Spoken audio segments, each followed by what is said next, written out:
Hi, I'm Jim O'Shaughnessy, and welcome to Infinite Loops. Sometimes we get caught up in what feel like infinite loops when trying to figure things out. Markets go up and down, research is presented and then refuted, and we find ourselves right back where we started.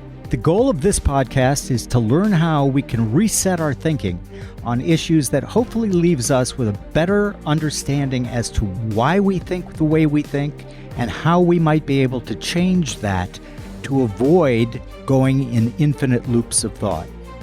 We hope to offer our listeners a fresh perspective on a variety of issues and look at them through a multifaceted lens, including history, philosophy, art, science, linguistics, and yes, also through quantitative analysis. And through these discussions, help you not only become a better investor, but also become a more nuanced thinker. With each episode, we hope to bring you along with us as we learn together. Thanks for joining us. Now please enjoy this episode of Infinite Loops.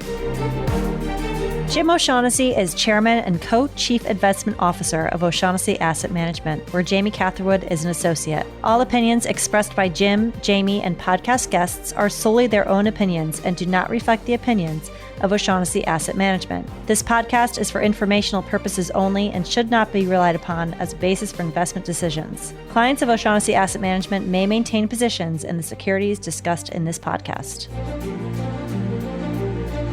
Well, hello, everyone. It's Jim O'Shaughnessy with another edition of Infinite Loops. Today, I am doubly blessed. My old friend and comrade, Jamie Catherwood, James Frederick Catherwood III, has decided to grace me with his presence. I feel blessed, Jamie. Thank you for being here. But as usual, you're getting trumped, because our guest today is Tracy Alloway, who's the market's executive editor at Bloomberg, the co-host of a much more successful podcast than this one, Odd Lots. And I mean, just like going through your CV, you are very, very impressive. You're an American, but you were raised in Melbourne, Hong Kong, London, Abu Dhabi. You have a BS from the London School of Economics. Wow, daunting. Welcome. Thank you so much for having me and for those very flattering words. We're going to have to share download figures later and figure out who's actually bigger. I will take the over on you, and I'm willing to put up a lot of money on it. Well, so one of the first things I wanted to ask you about when we were doing research on you is this idea of, massive hindsight bias that everyone seemed to exhibit after the financial crisis. This is a favorite topic of mine, but I'd love your take on this, because at the time I was like, because I read everything on computer, like I was listening to some people who I know and who I had talked to before saying, oh yeah, we knew this. They didn't know it. What are your thoughts? Yeah, so the reason why I'm quite interested in financial crisis hindsight, as you put it, is because I actually started in financial journalism, covering markets, covering banks and the financial system in September 2008. That was when which was a great time to be doing it. I joined FT Alphaville, which was the Financial Times' finance and markets blog at that period. And it was such a good time to actually get into it because you were actually on a really level footing with almost everyone who was writing and thinking about the markets at that point in time.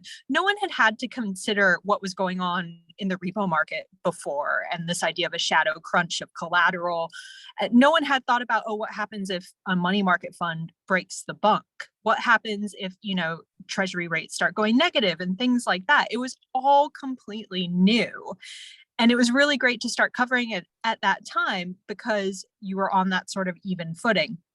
But what it does mean is that ever since then, I have probably been inordinately obsessed with financial risks, systemic stability, and things like that. And so it's colored my viewpoint of the markets and of the financial system ever since then, perhaps in ways that, haven't necessarily been useful to me in my career. Interesting. Can you give us an example?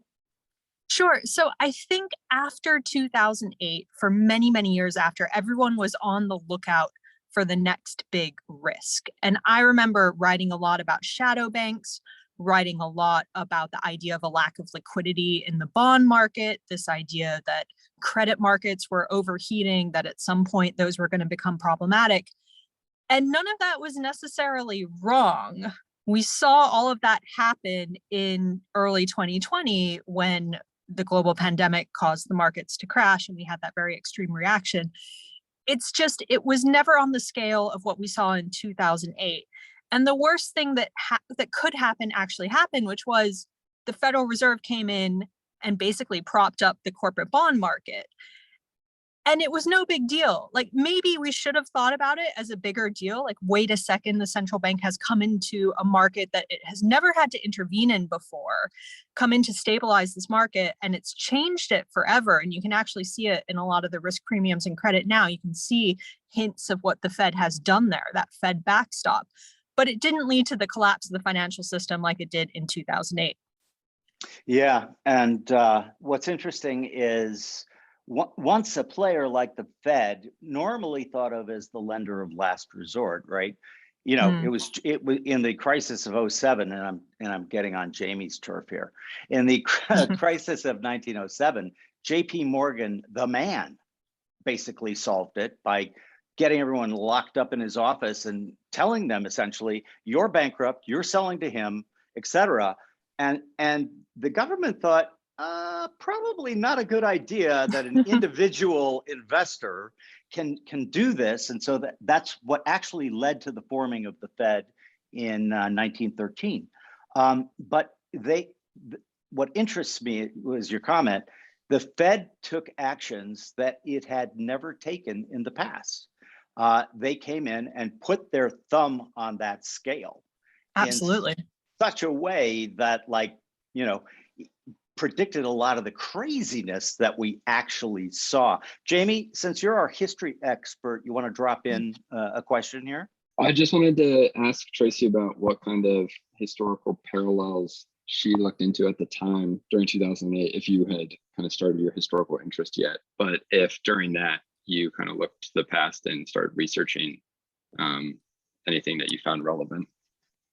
The answer is no. At that point in time, my knowledge of financial history was pretty limited. But the one thing that I did learn quite quickly, and, you know, particularly at an unprecedented era like Lehman Brothers, is there's only so much usefulness when it comes to historical analogies. So yes, history repeats. There are shades of previous crises in everything, but every crisis is sort of unique in its own special and confusing way. So for instance, if you fast forward to now and the crisis that we're having in markets, again, not on the scale of what we saw in 2008 or even early 2020, but certainly there's been a lot of volatility.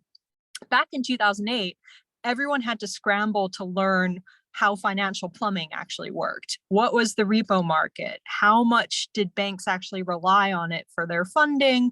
How did collateral work for it? That sort of thing. Nowadays, everyone has to learn about commodities financing. So wait a second, how is oil actually bought? How is it shipped? What's going on with food prices? How do commodities brokers actually fund themselves? The answer is mostly through bank credit, not necessarily through, you know, other means like banks. And that is a unique aspect of this moment in time. Every crisis, there's a new sort of thing that everyone needs to get up to speed on and start to unpick. Yeah. What's your process for learning those new things, like in each kind of major crisis? Like, how do you approach going from no knowledge of plumbing or like commodities, kind of nitty gritty details today, to being able to talk about it? So this is one of the reasons I really like the podcast format. And this is one of the things that we do on Odd Lots quite a lot, is we try to go as micro as possible. So if we know that there are supply chain issues, we will talk to people who are into trucking, people who are into shipping, people who are experts in the world of wooden pallets, which I didn't know we had experts on wooden pallets, but it turns out we do. We have experts on the economics of nails, experts on truss plates, lumber. I mean, the list goes on and on and on, but we'll try to talk to those people as much as possible to get a handle of what's going on in their individual markets so that we can connect that back to the macro. Yeah, that's nice try, by the way, there, Jamie, trying to get her to subscribe to investor amnesia. I like it. Always I am closing. subscribed. Always It's be great. closing. She did Now, a lecture see, already. I look don't need to at sell her. that. Look at that. I got the pull quote for you though, Jamie. You know, I do a lot of research for our guests, and then I also have a couple of colleagues who do research as well. And I love this quote that somehow got connected to you. And it's on this idea. It's a Taleb quote, which it's basically, it's much easier to be a macro bullshitter than a micro bullshitter. Right? I'm not sure why that quote's connected to me, but I do like it. I like it a lot. I think there's a kernel of truth there, which is, you know, you see a lot of prognosticators, a lot of forecasters who will come out and say, oh, the economy is going to do this, inflation's going to do this. I give this eventuality a 40% chance, which is like the ultimate in BS of prognostication. And with the macro, it feels like there are so many variables swirling around that you always have an excuse if you're off, right? Like, well, inflation, maybe it was transitory, but now there's possibly World War III with Russia, and that's led to more supply shocks. So really, I was right. It was going to come down, but no one could have predicted that Russia was going to invade Ukraine. You see that all the time. With the micro, I mean, it is the ultimate expression of individual expertise. And if someone is living and breathing a sphere like wooden pallets or nails, the economic contribution of nails throughout history, they know that market. And if they fail to predict which way it's turning, I feel like that's really like they have skin in the game for something like that. And so that's why we really enjoy talking to the micro people. We enjoy talking to the macro people too, but you get different things from each group. Yeah. So like for want of a nail, a kingdom was lost, right? Exactly. And well, I think it's a good heuristic to use in many areas. For example, in business, one of the things that I always tried to do was push the decision down to the people who were actually using what we were talking about. And I would often find people scratching their heads like they had been so educated in this, no, we're the executives, we make the decisions.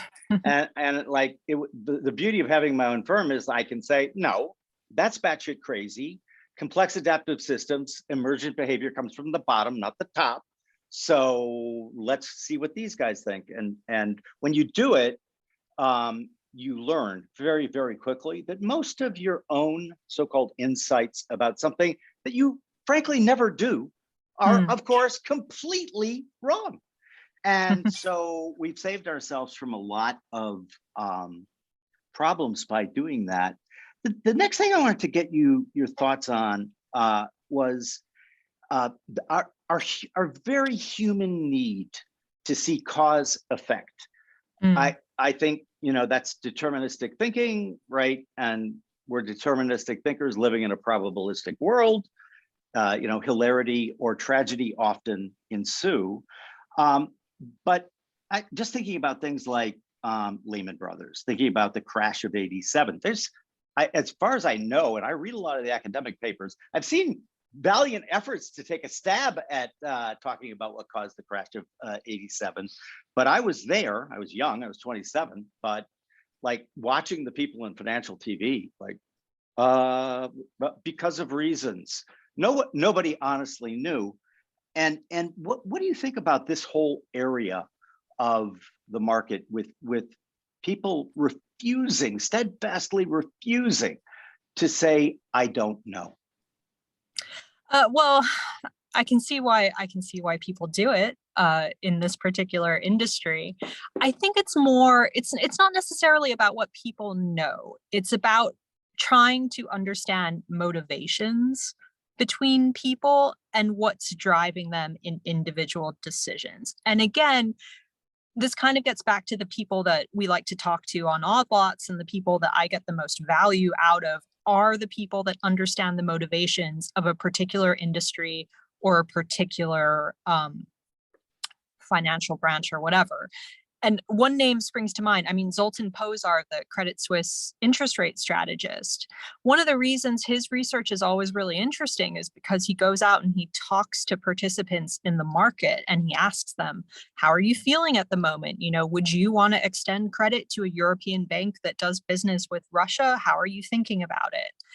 And again, so much of what happens in finance and markets are driven by these individual decisions. So you can look back at 2008 and say, like, okay, the housing bubble burst, AAA rated subprime mortgage bonds were no longer considered AAA. They'd been used as collateral for repo financing for the banks. And so there was a big financing crunch, and that's what happened. But there are all these individual decisions along the way to getting that outcome. You know, someone had to decide, oh, actually, housing prices are going down. Oh, actually, it looks like these mortgage bonds aren't what we thought they were. Someone had to go out and say, wait a second, the banks are actually on the hook for a lot of financing that is based on this collateral. And then someone had to make decisions about stepping back. You know, collectively, we could have had an alternate parallel history where everyone decided we're just going to hold on and kind of see this through. We're going to suspend mark-to-market accounting, which is what they ended up doing. They could have done that earlier, and maybe we wouldn't have had a Lehman situation at all. So I love alternate histories. So it's like catnip to me. And I think that they're valuable because even though it didn't happen, they can teach you a great deal about various outcomes, right? So if you look at like life as not 0 to 1, but 0, 1, 2, 3, 4, 5, all the way to 100, and most of the outcomes happen in that region, not at 100 and not at 0. Yeah, it's good to know, like my colleague Jamie, it's good to know how humans reacted historically, and that would be the only addition that I think I would add was. You're absolutely right. The crises themselves are always different, right? Or normally different. One thing that I have found by studying human psychology, evolutionary biology, et cetera, is that while the crises differ, humans' reactions to them rarely, if ever, do.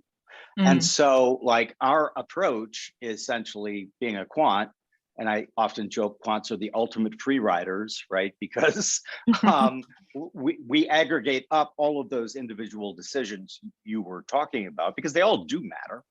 And if you look at the market that way and understand that it's very mimetic, highly mimetic. Switching gears a little bit here. Sure. What can you tell me about fancy chickens? I have an inordinate amount of interest in the subject of fancy chickens. I don't know. My dream is Jamie knows this. One day I will own some fancy backyard chickens, and they'll be beautiful. And my dog, Pablo, will chase them around. And Jamie, your dog is invited too. So the reason I took an interest in chickens is I'm just interested in chickens, but there's actually a really interesting financial history nugget that comes out of reading and researching about chickens, which is there's a massive— Great pun, by the way, financial history nugget talking about chickens. There we go. In the late 1800s or mid 1800s, there was a massive chicken bubble driven by this Victorian fashion for having chickens. So the world was opening up. There was lots of travel. There was lots of exploration.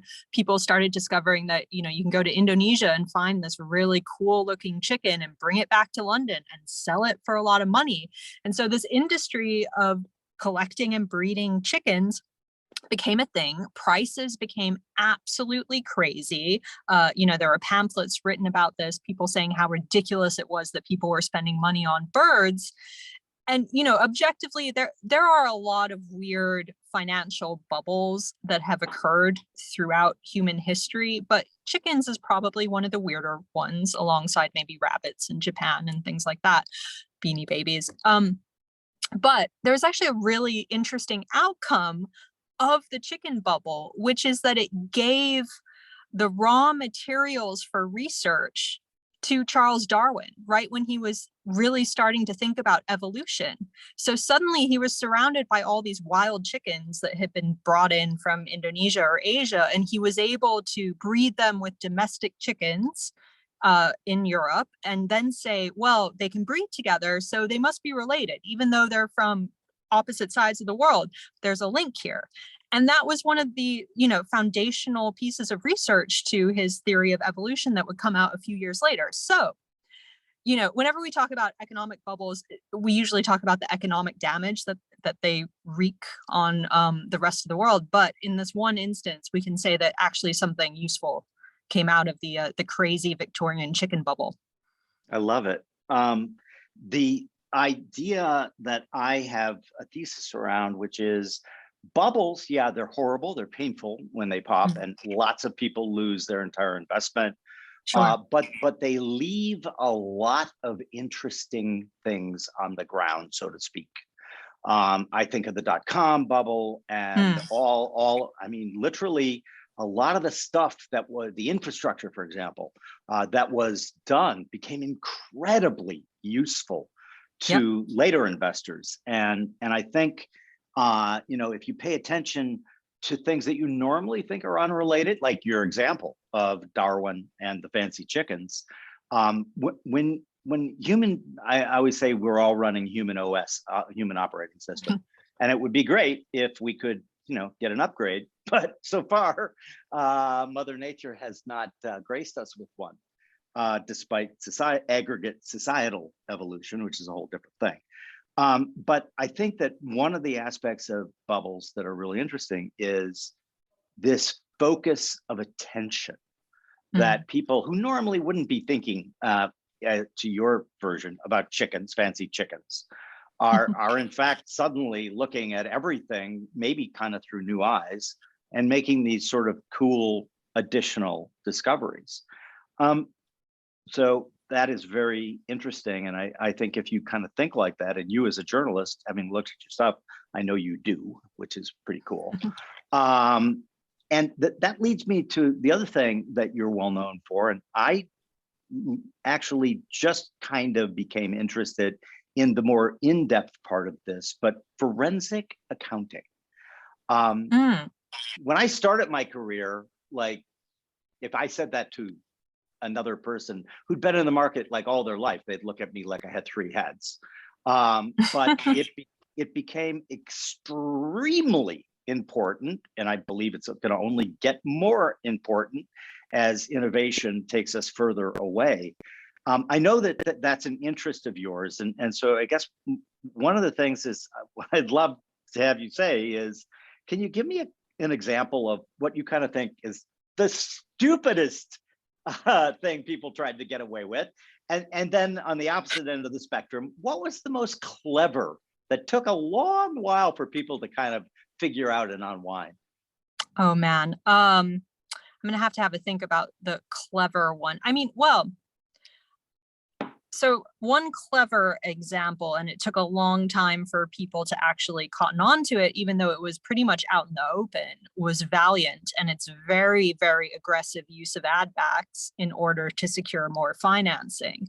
And I mean, the reason I like forensic accounting is because if you think about corporate balance sheets as like a numerical expression, they're supposed to be a numerical expression or reflection of reality. But all those numbers, they're coming from humans who have the ability to, I don't want to say manipulate, but like certainly they can impose opinions on those numbers. And then they're filtered through a bunch of rules.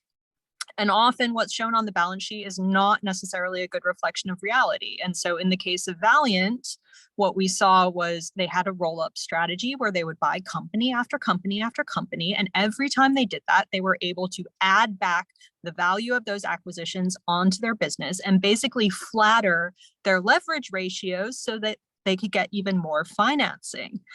And everyone was fine with this. Rating agencies thought it was okay. Investors or lenders thought it was fine until it wasn't. And suddenly everyone looked at that dynamic and they said, I can't believe that we let Valiant get away with this for so long. So that was kind of clever. a less clever thing. Last year I wrote about one of China's real estate developers, one of the larger ones called Sunac. In September of last year, they started removing certain lines from their financial statements on short-term financing and minority interests. And they started doing that at exactly the time that China was cracking down on the real estate space and saying, oh, you're not going to have as much short-term financing or as much minority interest in order to hide your liabilities. Lo and behold, had anyone, looked at the balance sheet and said, like, wait a second, these disclosures that were there, 3 months ago or a year ago are not there anymore. That is a massive clue as to the direction of that company. And I was looking at the share price just on Bloomberg. They are down 85% since they made that accounting switch. So anyone who was actually watching the numbers would have gotten an incredibly powerful signal. You don't necessarily know all the details of what's going on in the business, but the fact that they're obscuring something that people are very, very interested in certainly sends a message. Yeah, and we have a whole suite of composites which try to suss out financial irregularities because they seem to be happening more and more.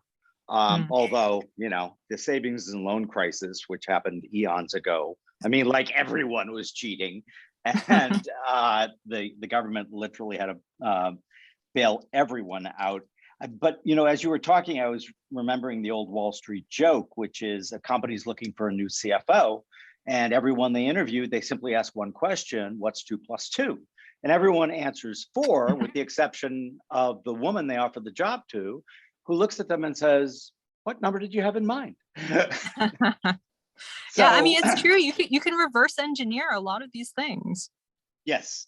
And that's the thing that gets harder for, the money launderers, the cheats, the obvious cheats, right? Like Enron, obviously a classic example of it just being pure fabrication.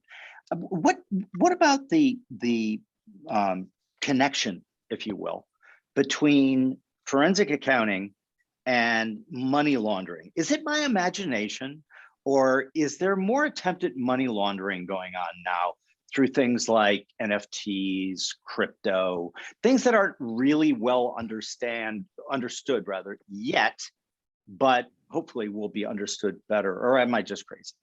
Are you asking me if crypto's a Ponzi? No, I'm not.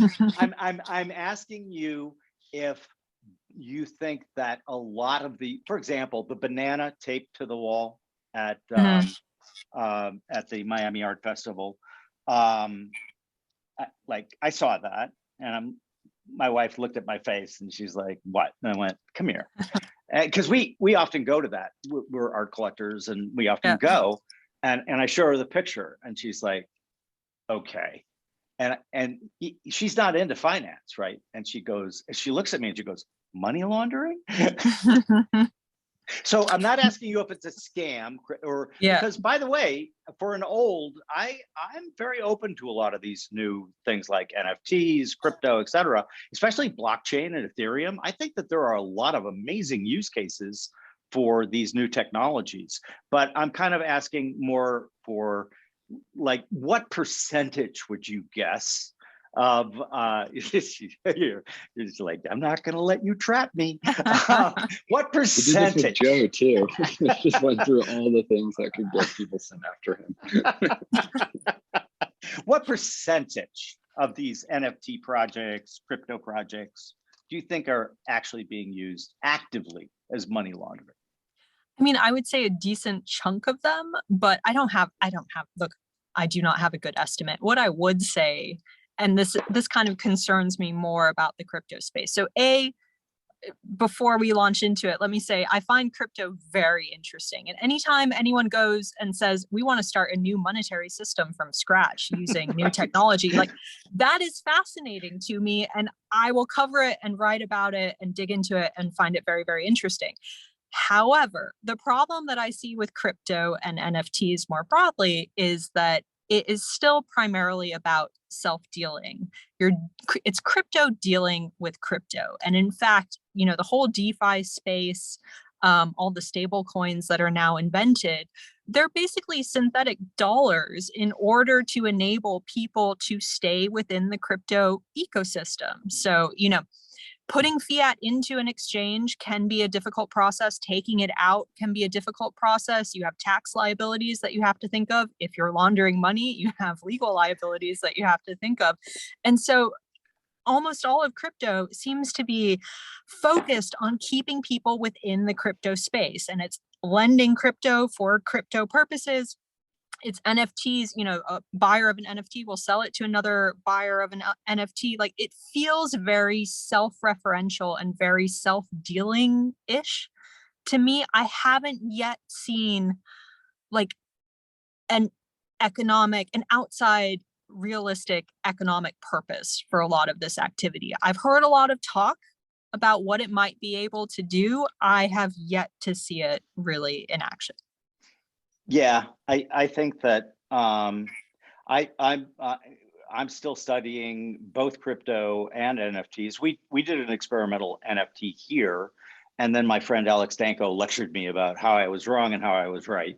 And it was a pretty good lecture, actually, because he sees NFTs as like, you've got to have them unlock something. He thinks they're going to work really well in the music space. For obvious reasons, right? Because of Spotify and what's been happening. Most musicians and even very, very famous acts are getting almost all of their revenue from live appearances and t-shirts. Sure. And so selling an NFT for them is probably going to be a way for them to right size, right? Yeah. And I mean, look, I can see people using, crypto, it's essentially digital tokens. So I can see people selling tokens and you get something in return for that. Is that the right format for everything? Probably not.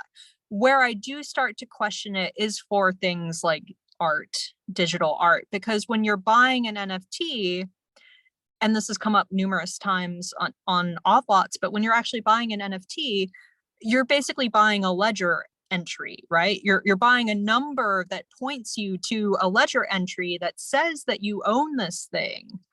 But the thing that says that you own it is actually probably an exchange like OpenSea or something like that. You don't actually own that digital art. You just own the ledger entry. You still have to have something pointing you to the art that you own.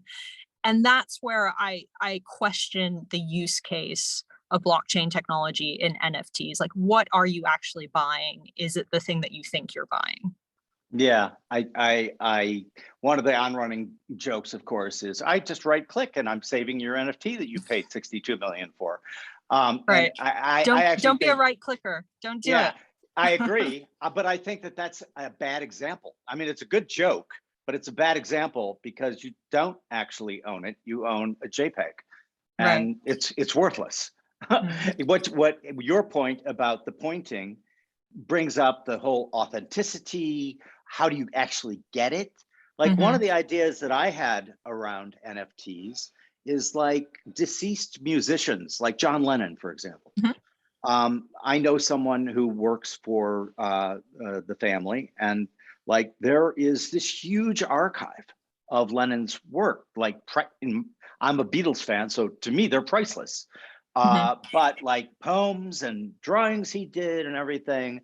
And like, I was toying with the idea, well, what if they NFT'd, like, say, a John Lennon drawing that they didn't feel bad about losing, and then like lit it on fire, destroying the original, giving the NFT much more value. I know I'm crazy.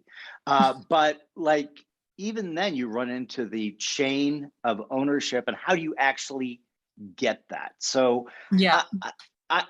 What do you think that there is a path forward that would be the path that would allow for NFTs, blockchain, et cetera, to really succeed in their goal of the ability to sell tokens with benefits, et cetera? Or do you think we're not there yet? I mean, I think the crypto world would be a much better place if we just fully admitted to ourselves that what these essentially are tokens, and not even ownership tokens, but tokens that we think maybe represent something. They're not necessarily trustless, because often there's an intermediary there that's telling us this is what you own. But, you know, if you want to talk about them in that context, I bought a token and now I get a John Lennon painting. I bought a token and now I get something called Bitcoin that I believe I can exchange for something else. You know, who knows what the exchange rate will actually be, but I believe it's worth something.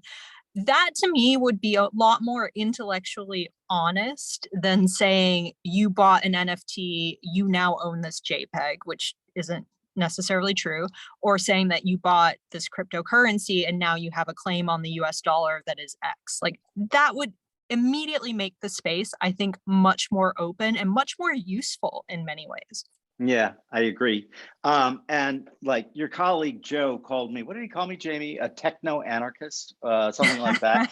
I am not a techno anarchist. I just like, for an old especially, I just love this new stuff because I see a ton of development down the line, right? We're way at the starting gate here, I think, in terms of how this stuff can develop. And you know what? In those early years, it's like in 1900, America had 200 car makers, right? And as Jamie has pointed out in his Investor Amnesia series, many of them were electric cars that didn't catch on. Most of them, right? So the idea that during early stages of innovation, if you study it, and I have, and Jamie certainly has, man, what you see is like the railroads, the frenzy of people willing to build railroads. And I realized that that is the derivation when something is a full-blown catastrophe, you say, oh, what a railroad wreck, or we can see that railroad wreck coming from miles away. Well, the reason for that is because it was really dangerous to take the early railroads. Your chance of dying was very, very high, but then it improved. And, you know, Jamie, I'll let you pick it up because it shook out a lot of the speculative wrong investors, right? Jamie, can you turn this into a question that we can try to nail her down on? Well, one thing I wanted to mention, I think it was in Liverpool or Manchester when they, in like the 1830s or 40s, when they unveiled like the first railroad line in one of those cities. I think the mayor took the first like trip and died like on the ride. I feel like I'm missing some Great part of the story, but advertisement. it's something along those lines because people were worried, and it wasn't really until I think Queen Victoria rode the train that people kind of really trusted that it wouldn't kill them. Because there's some quotes of like scientists saying that will never work because people will die of asphyxiation, like just because we're going at such high speeds. I love the high speeds, like 40 miles an hour. Exactly. And but yeah, so it's just funny, like the grand unveiling to make someone that trust in the railroads, and then the grand unveiling it dies in the railroad. let me pick up on that because I think that is something I'd like Tracy's viewpoint on. What Jamie just said basically was a well-known and well-trusted personage, in this instance, Queen Victoria, associated herself with the railroad, and then suddenly everyone is like, okay, that's good. Is that possible anymore?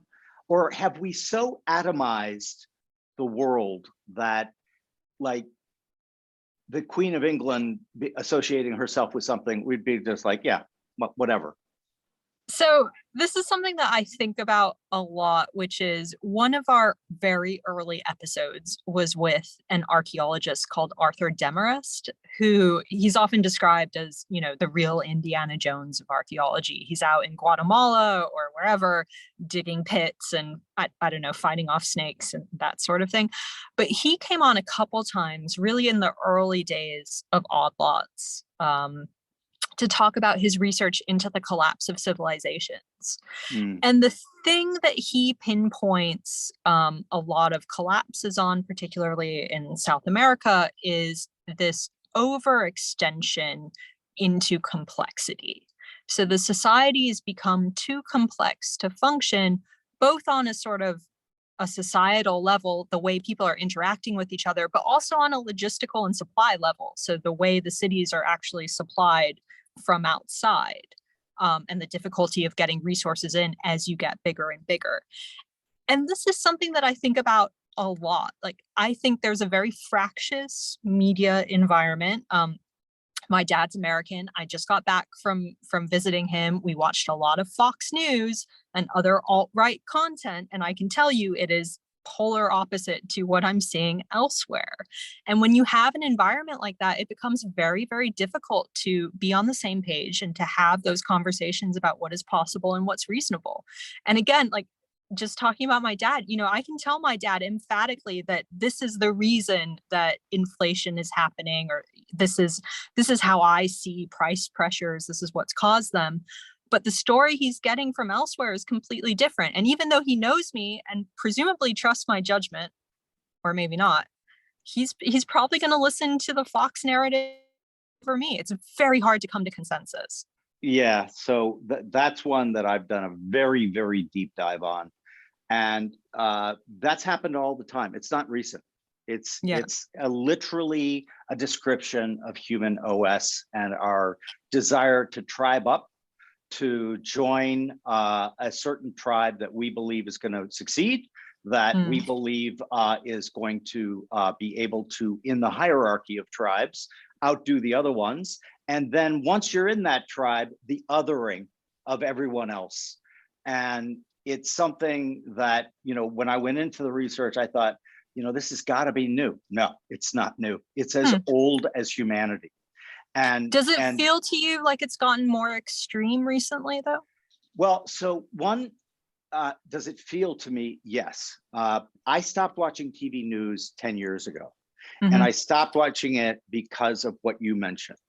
And what I was gleaning from watching was that, like, Scott Adams, who himself is now controversial, the cartoonist, he says, like, he does a good job of saying, you can put people sitting right next to each other, watch the same movie, and they're going to walk out and they're going to tell you completely diametrically interpretations opposed because of the way, again, back to human OS, because of the way that, we process things. I'm reading a book right now by Will Storr about the scientific analysis of storytelling.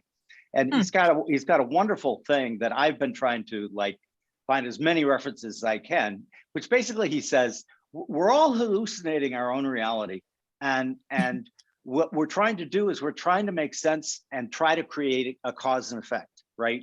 And when we can't do that, it drives us nuts. And he uses as an example, the people who've had the surgery where they cut I think it's the corpus callosum between the brains. If you have an epilepsy, it stops the seizures.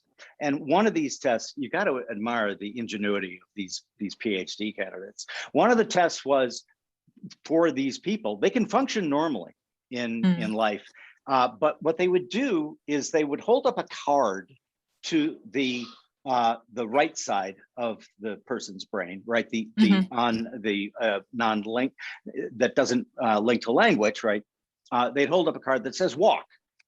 These people would get up and start to walk, and then the researcher would say, "Why are you walking? Where are you going?" The explainer, if you will, I call it the prover, in the brain, makes up a story on the spot. I am walking because I was tired of sitting, you're bothering me, and I need some fresh air. And so it leads to this idea that essentially we're all confabulating all the time. And I emphasize we all, me, you, Jamie, every human operating normal human OS, trying to make sense of things, ends up when it can't make sense of things, that challenges our illusion of control. Yeah. You do not want to take an illusion of control away from a human being. Very, very bad things happen. Which leads me to the question that I thought I would love to get your take on, because you wrote, I think the title of your article was Fair Wages for Robots. So you wrote it in 2017. And this was something on my blog. I think you're digging very deep to have unearthed this from the not very well trafficked Tracy Alloway. We do our homework. We do our homework. Excellent. So we thought it was really interesting because you were ahead of the pack, that's for sure. I think you wrote this in 2017. And so in the 5 years that have transpired since then, this is becoming truer and truer. What do you see as shaking out as the future of work for all of us regular people? And by that I mean people who are not like doing landscaping or plumbing Sure. or electrician, but your average knowledge worker, probably the vast majority of the people listening to this podcast. Yeah. So I'll just go back to the article, and article is a very grandiose term because it was mostly me just thinking out loud on my blog. But at the time, 2017, people were not worried about inflation. They were worried about deflation, which again is kind of ironic. If you think back, we were worried about sub 2% inflation for so many years. And now we finally have our inflation and we don't want it. And back then, one of the arguments was that you've had this technological advancement. So much of economic growth is now coming from capital, i.e., the owners of capital are really driving that growth. It's not filtering back to people who can then consume and further boost growth. So you have a mismatch between consumption and capital investment. So my joke was, well, we should pay the capital, which is the robots, the machinery, give them some pocket money to spend, and that would end up boosting consumption. I was joking, obviously, but what we did get in 2020 was we did get fiscal stimulus that went to a lot of people. And I don't mean to suggest that those people are robots, but we did basically get helicopter money dropped onto the population, and that did cause inflation to spike, or at least contribute to some of the inflation that we're seeing. So I think that was kind of correct. Now, what happens now is an excellent question. We talk a lot about the pendulum swinging from capital back to labor, but I mean, it's not difficult to argue the counterfactual to that and say, well, at some point, prices continue to rise, capital investment continues to be very strong. Most of our economy is still geared towards technology, and the path is towards fewer and fewer jobs that need to be done by humans. It's not hard to see the pendulum swinging back and people going, well, actually, I need to make money. Price increases are kind of crazy now. I need to go back into the workforce. Well, I know that you're on a tight schedule. So the next, I have a end question that I ask everybody, but you have managed to interview some of the most interesting people, frankly, at least to me, in the world today. And so anyone that you would point out and say, you got to listen to this interview, or you got to read this piece I wrote, or this blog post, who's been the most insightful, the most interesting over your career? Mm-hmm. So I am a massive, massive fan of Matt King over at Citigroup. For those who don't know him, we started this conversation talking about 2008 and the financial crisis and who knew what when and the individual motivations that were at play. I'm pretty sure he was still at Citi at that time, writing about banks. He was the bank analyst. He wrote a note called "Are the Brokers Broke?" And I think he did this in early September 2008. Imagine working at Citi and hitting publish on a note called "Are the Brokers Broke?" And he went into massive amounts of detail on the collateral crunch within the shadow banking system that was so painful for banks at the time. And he got everything right. And the depth of research in that piece is amazing. The fact that he understood the motivations that were driving the banks at the time. This is why their funding actually looks like this. And this is what they're going to do when there's a funding issue. Was incredibly impressive to me, and I continue to be very impressed by his research. And then the other one, and I'm slightly biased because we literally just recorded another episode with him, but Zoltan Pozsar at Credit Suisse. I love reading him, and he will go places, again, where a lot of sell-side analysts fear to tread. So his big thing at the moment is talking about the birth of a new monetary system and the idea of the dollar becoming less prominent as the world's global reserve currency. And I know we've heard those arguments at various points in time over the past couple of decades, and they tend to come and go. But I love people who want to tackle those big picture ideas, and I love people who tackle them from a very detailed perspective that doesn't set aside the human beings who are actually making these decisions. And Zoltan is great at that. Wow. Thank you. I wish we had another hour because this has been a fantastic conversation. So first off, thank you for joining us. Really appreciate it. Trying to be mindful of your time here. The last question we ask is kind of a fun one because the various answers have been like, I think really cool. And what we do is we say, we're going to make you empress of the world. You can't kill anyone. You can't put anyone in a re-education camp. But what you can do is incept them. We're going to give you a magic microphone and you're going to say whatever you want to say, 2 things. And everyone on the planet is going to wake up the next day thinking that they thought of that idea and they're going to start doing things that way. What do you got? So anything I say, people will believe it? Yep. They're going to, not only will they believe it, they're going to think they came up with the idea themselves. Okay. I think I would say that ESG is not the most effective tool for change on the planet. Okay, that's number 1. Is that self-explanatory? Do I have to do another one? Yeah, you have to do 2. Oh, 2. Okay. And you know what? I think I would go back and I would say like cryptos are tokens. The utility is in a token. And anyone reading more than that into them is probably overplaying the space.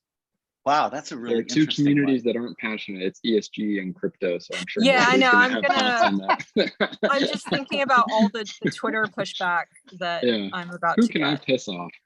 Well, that's the beauty of this podcast because like I do this just because I get to talk to super smart people like you. And like, I'm not trying to monetize it. I'm not trying to do anything around that. So I love having people like saying things like that on the podcast because you know what? If it engenders a conversation, a true conversation, as opposed to a shouting match, which I have no interest in, that's great. And I think you've offered us some awesome ideas today, and you can come back anytime. Thanks for coming on. Thank you so much. It's weird to be on the other side of the microphone, but I really appreciate the opportunity. Hopefully I haven't annoyed too many people, and it's good to know that I haven't offended your sponsors. So yeah, okay. We don't, no, I'm because you don't have any. Okay, I'm the great. sponsor. Excellent. Jim just doesn't know. I've been monetizing this for a while. He has no idea how many ads we run. The first 10 minutes of every episode is ads. So before we let you go, I will tell you a great quip, and please don't repeat it, that my son made when I told him I was doing this podcast.